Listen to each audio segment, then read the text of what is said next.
In the mountains of ancient China, there lived a scholar named Chen who knew everything. His mind was filled with thousands of books, countless theories, and endless opinions. He could debate any topic, quote any philosopher, and solve any intellectual puzzle. But Chen had one problem. He was utterly miserable. And he didn't know why. This is the story of how an empty cup changed everything. Chen was the most educated man in his province. At just 30 years old, he had read every important text, studied under the greatest teachers, and earned honors that most scholars could only dream of. His house overflowed with scrolls and books. His mind overflowed with knowledge, but something was wrong. Despite all his learning, Chen couldn't sleep peacefully. His mind raced constantly, jumping from one thought to another. During meals, he barely tasted his food because he was busy analyzing philosophical problems. When friends spoke to him, he was already formulating his response before they finished their sentences. When he walked through the beautiful mountain paths, he saw nothing. His mind was too busy replaying past conversations and planning future arguments. Chen's wife watched sadly as her husband became a prisoner of his own intelligence. "You have so much knowledge," she told him one evening, "but you've forgotten how to simply live." Chen dismissed her words. "You don't understand," he replied, already thinking about 3 other things. An educated mind must stay active. Thinking is what separates us from animals. But deep inside, Chen knew something was missing. He felt like a jar filled to the brim with water. There was no room for anything new, no space for joy, no opening for peace. One day, Chen heard about a Zen master named Tanaka, who lived alone in a simple hut high in the mountains. People said Tanaka possessed a wisdom that transcended all books, a peace that no scholar could explain.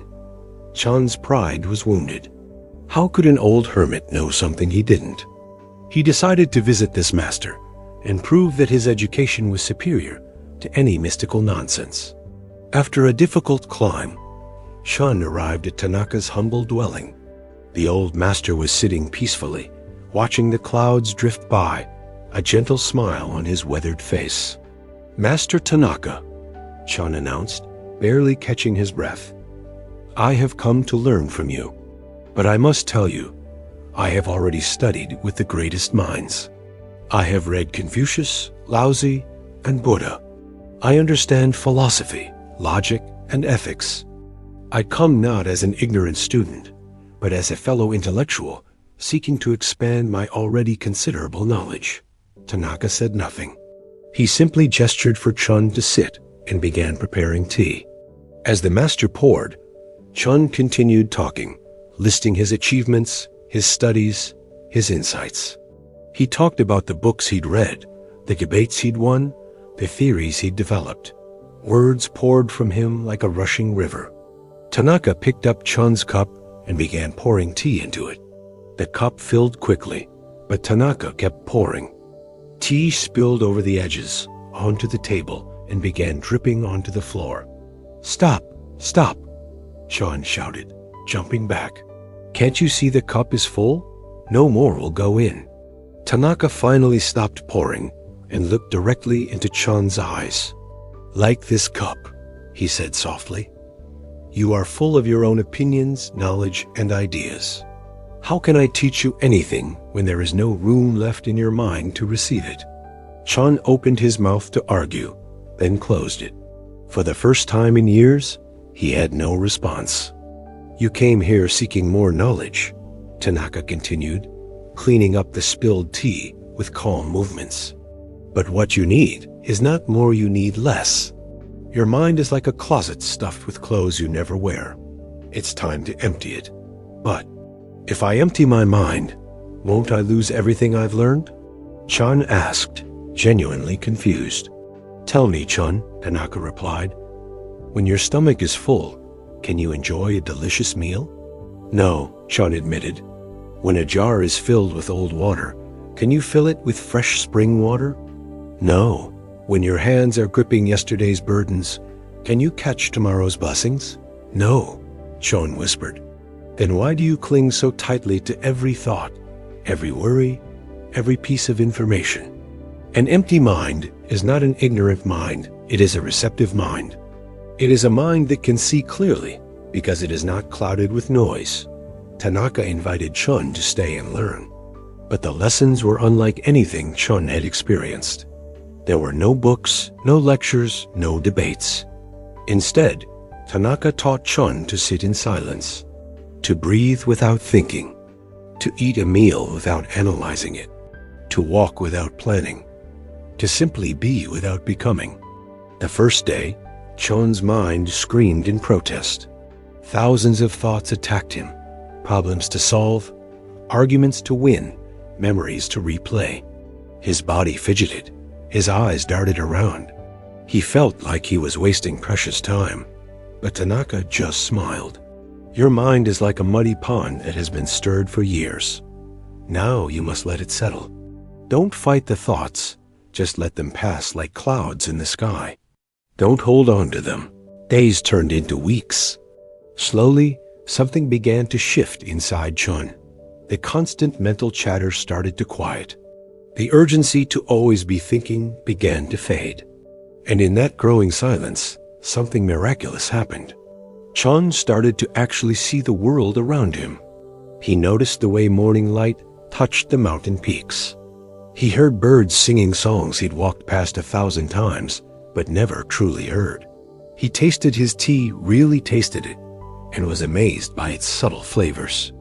One morning, while sitting in meditation, Chen's mind became completely still for the first time in his life. It lasted only a moment, maybe 3 seconds, but in that emptiness, he experienced something profound. It wasn't blank nothingness. It was alive with awareness, clear and spacious like a pristine sky. In that empty moment, he understood more than all his books had taught him. When he opened his eyes, tears were streaming down his face. Now you understand? Tanaka said gently. An empty mind is not lacking, it is complete. It is not weak, it is powerful. When your mind is empty, you can see truth directly without the filter of opinions. You can hear wisdom without the noise of ego. You can love without the barrier of judgment.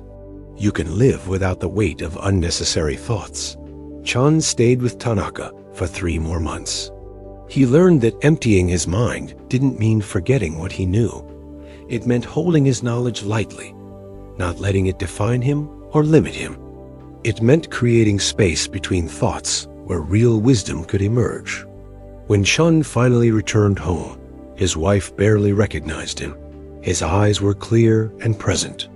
His movements were calm and deliberate. His face carried a peace that no amount of knowledge had ever given him. What happened to you? She asked in wonder. Chen smiled. I learned to empty my cup, he said simply. For years, I filled my mind with more and more information, thinking that fullness meant wisdom. But I was wrong. True wisdom comes from emptiness, from creating space for new understanding, for fresh perspectives, for life itself to flow through you without resistance. He began teaching others what he'd learned, not through long lectures or complex theories, but through simple practices.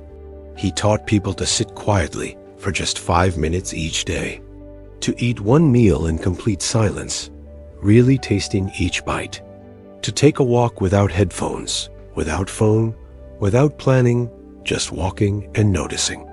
People who followed his guidance experienced the same transformation. Their anxiety decreased. Their creativity increased.